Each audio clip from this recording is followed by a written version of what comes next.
आणि थेट जाऊयात आता जालन्यामध्ये ओबीसी नेते गणेश हाके बोलतात।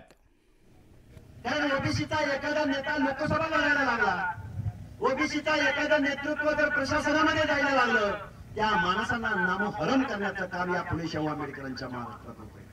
आपण विरोधकांना किती दिवस नाव ठेवणार, विरोधकांना किती दिवस दोष देणार? आपण गावगाड्यामधल्या सगळ्या लोकांनी एकत्रित आलं पाहिजे, गावगाड्यामधल्या जाती जातीची युती झाली पाहिजे।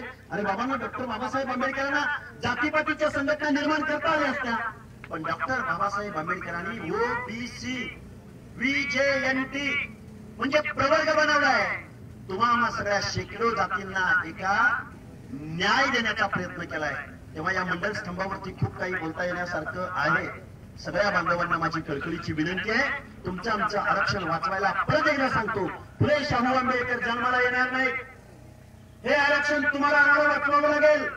तुमच्या आमच्या पुढच्या पिढ्यांसाठी सामाजिक न्यायाचं, मागासलेपणाचं आरक्षण टिकवावं लागेल। या व्यवस्थेला तुमच्या आमचे हक्क अधिकार मागावे लागतील, बजेट मागावं लागेल, पंचायत राज मध्ये गेलेलं आरक्षण परत आणावं लागेल। काही लोक बेकायदेशीररित्या घटनेच्या तत्वांना, मागासवर्गीयांचं आरक्षण संपवण्यासाठी या महाराष्ट्रामध्ये आंदोलन करतायत।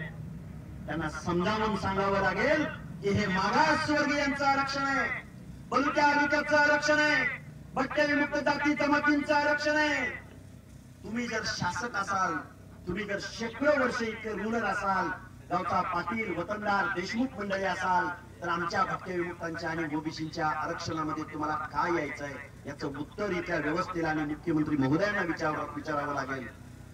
परत एकदा खूप काही बोलता येण्यासारखं आहे। मुंडे साहेब, मी तुमचं आभार व्यक्त करतो। सत्संग साहेब असतील, आमचे पांगारकर साहेब असतील, आमचे खटके साहेब असतील, आमचे दिलीप बोराडे असतील, आता सगळ्यांची नावं घ्यायची म्हणजे तर सगळ्यांची नावं घेऊ शकतो, पण पडद्याच्या मागे राहून हे आंदोलन पुढे गेलं पाहिजे। हे या आंदोलनाचं जन आंदोलनात रूपांतर झालं पाहिजे, म्हणून शेकडो कार्यकर्ते।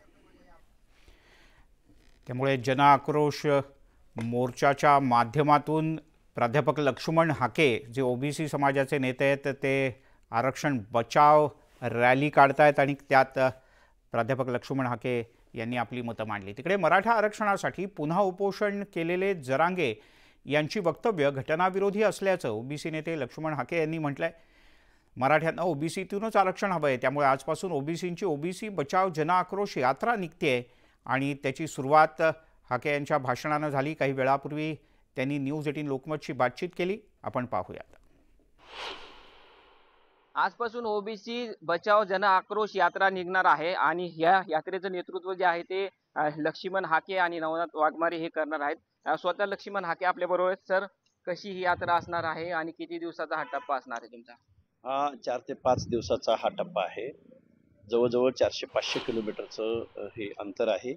या ओबीसी आरक्षण बचाव या यात्रेमध्ये आमच्या ओबीसींच्या काय भावना आहेत, आमचा काय आक्रोश आहे आणि सरकारकडून आम्हाला काय अपेक्षित आहे, या सर्व गोष्टी डोळ्यासमोर ठेवून आम्ही आजचा पहिला टप्पा, जवळजवळ यामध्ये परभणी जिल्हा येतो, यामध्ये बीड जिल्हा येतो, यामध्ये जालना जिल्हा येतो, यामध्ये छत्रपती संभाजीनगर, त्याचबरोबर पुण्यश्लोक अहिल्यादेवी नगर, अशा जिल्ह्यामधून आमची ही यात्रा जात आहे आणि 4-5 दिवसाचा हा टप्पा आहे। आणि मायबाप सरकारला आमच्या वेदना, आमच्या व्यथा आणि आमच्या अडचणी आणि आमच्या मनामध्ये जो संभ्रम निर्माण झालाय ओबीसी भटक्या विमुक्त जाती जमातींच्या, त्यांच्या मनामधला संभ्रम दूर करण्यासाठी आम्ही जनतेमध्ये जात आहोत। महाराष्ट्रामधल्या सर्व पक्षीय नेत्यांनी अंग झटकून बाजूला नाही झालं पाहिजे।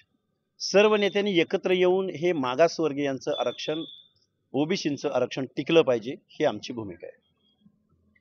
आपण जर बघितलं तर मनोज जरांगे पाटील 20 तारखेपासून उपोषण करतायत। त्यांची कशा पद्धतीचं या सगळ्या आंदोलनाकडे पाहताय? आता परत त्यांचं 5-6वं उपोषण आहे, काय वाटतं तुम्हाला आता? हे बघा, इथं आंदोलन करण्याचा प्रत्येकाला अधिकार दिलेला आहे। त्या अधिकाराबद्दल आम्हाला बोलण्याचा तसा अधिकारच नाही, परंतु आपण मागण्या काय करत आहोत आणि त्या मागण्या आपण कशा सत्यात उतरवून घेणार आहोत, त्या लॉजिकल आहेत का, त्या कायदेशीर आहेत का, याचा पण विचार आंदोलनकर्त्यांनी करावा। कारण एखादी गोष्ट जी होणारच नाही ती गोष्ट आम्हाला पाहिजेच म्हणून जर बसलात तर मला वाटतं हे घटना विरोधी ही वक्तव्य आहेत असं मला वाटतं। रवी जयस्वाल, न्यूज 18 लोकमत, जालना।